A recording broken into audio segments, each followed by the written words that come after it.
الحمد لله نحمده ونستعينه ونستغفره ونؤمن به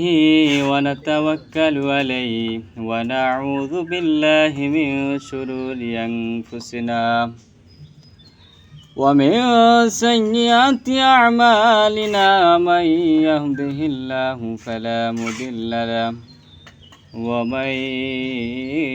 يضلله فلا هادي له ونشهد أن لا إله إلا الله وحده لا شريك له ونشهد أن سيدنا وحبيبنا ومولانا محمدا عبده ورسوله الذي أرسله بالحق بشيرا ونذيرا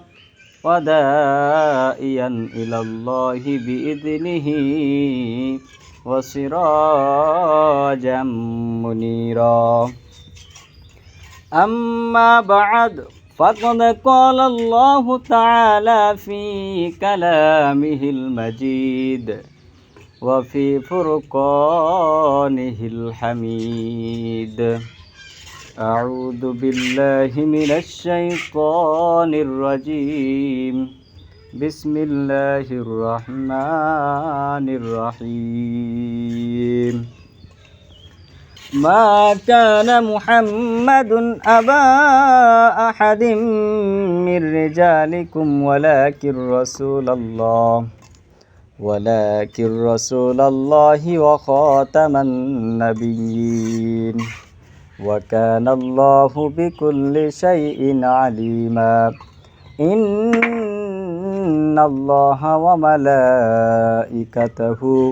يصلون على النبي يا